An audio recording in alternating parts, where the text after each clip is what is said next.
Hey, okay. So before any Red Wings fans get all up in the comments pissed off about this video's title and thumbnail, I just wanted to let the topic breathe a little bit, and I wanted to explain where everything is coming from. Today, we're talking about the Vancouver Canucks, primarily speaking, and diving into some of the youthful exuberance. Everybody loves the root of a nuisance, hit the earth like an asteroid, been nothing but shoot for the moon since. Where in the world did that come from? We're talking about the youthful exuberance on the Vancouver Canucks, and how some of these young guys have been showing off so well. Some maybe even a little bit better than other prospects that we may or may not have thought were always going to be better. That was worded weirdly. Anyways, let's dive into AATU RATY here, because Vancouver's 23-year-old primary prospect piece that came over to this team in the Bo Horvat trade is now starting to display a lot of skill and consistency in his game. AATU RATY's got 11 points in 26 games played this season, on pace for 33 points over 79. That's not the best number in the world, but it's something. And considering the fact that RATY was on a 3-game point streak, which has seen him score 5 points in that span, not to mention how he's been doing all of this with very limited ice time, now we are starting to see the skills that put AATU RATY on the map as a potential first overall caliber prospect back in 2021. I can't even begin to gush about the conversation about RATY in 2019. In 2018, back in these days, we were like, oh, Jack Hughes and Rasmus Dahlin, they're the first overall picks. And then next year, it's going to be Lafreniere. And then the year after that, it's going to be RATY. Everybody was talking about AATU RATY as far back as the late 2010s, teens-ish era, because this guy was such a stud. We went through the entire story of him multiple times, but he had a bad draft-eligible season, and there were some problems in his game that only showcased themselves in that year, which is why he dropped to the second round. But AATU RATY had to work his way back up here, folks.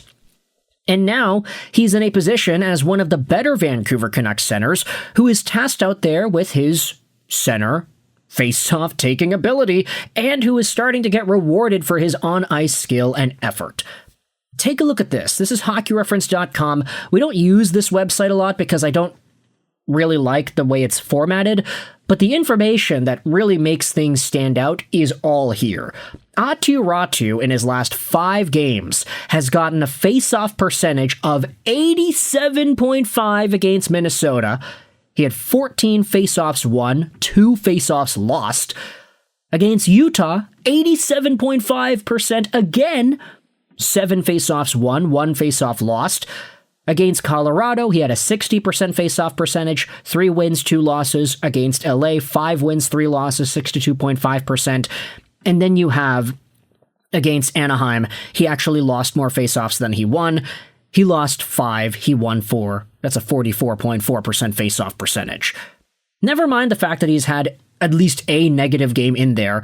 It's the fact that in 2025-2026, AATU RATY's face-off percentage is a whopping 59.4 this season. He's lost 123 face-offs versus the 180 that he has won. This guy's going out there and producing, and he also is dominating the dot in ways that we haven't seen Vancouver Canucks centers dominate since, I don't know, JT Miller, Bo Horvat?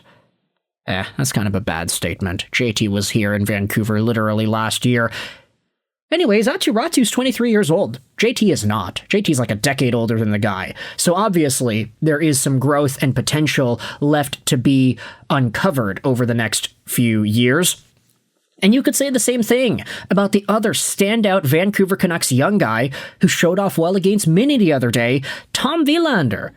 20 years old himself, in the National Hockey League for the first time.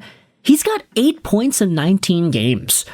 Like, that's ridiculous when you think about the story of Tom Willander, how he didn't start out the season with Vancouver. In the preseason, he wasn't really all too good. You could see that he was a little shaky, and there weren't really amazing decisions coming off of his stick.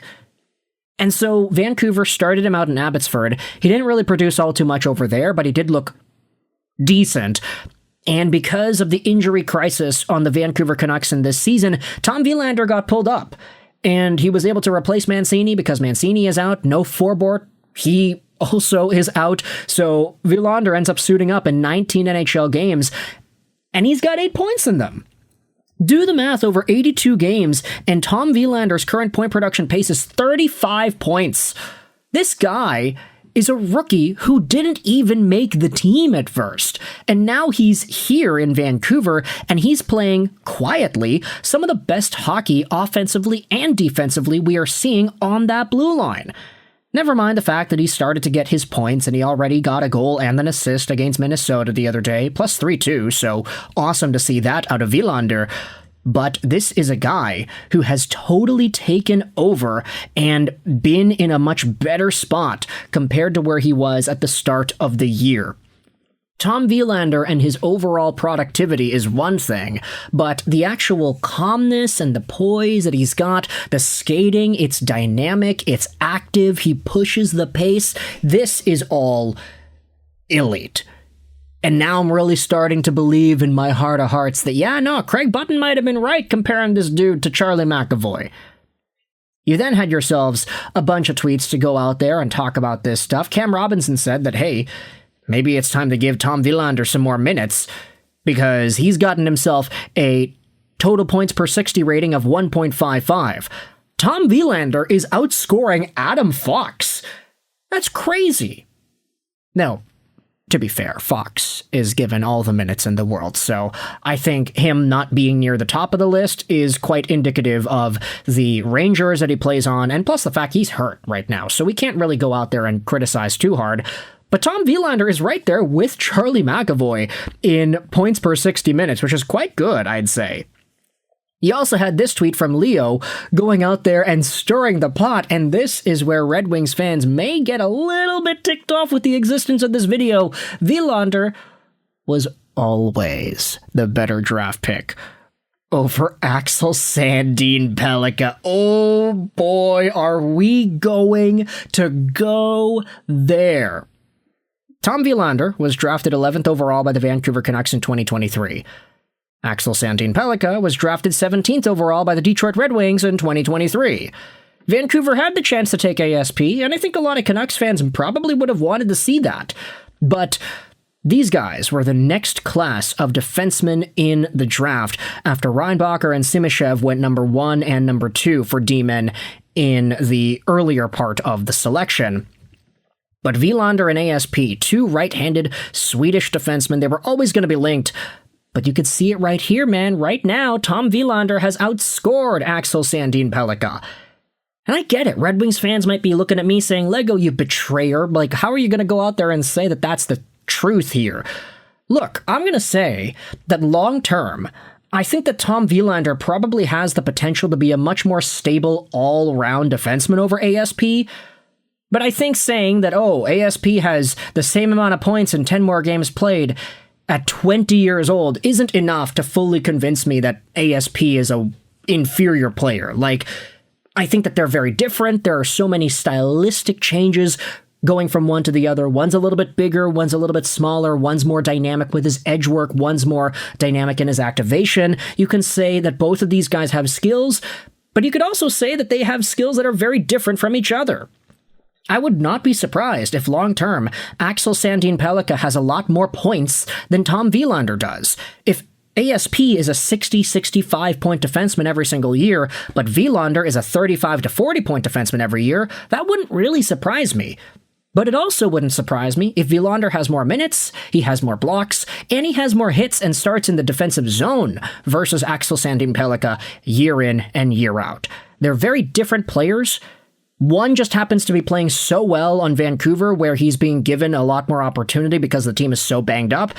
And Axel Sandin-Pellikka is having a lot of difficulty trying to one-up other guys on the top power play unit.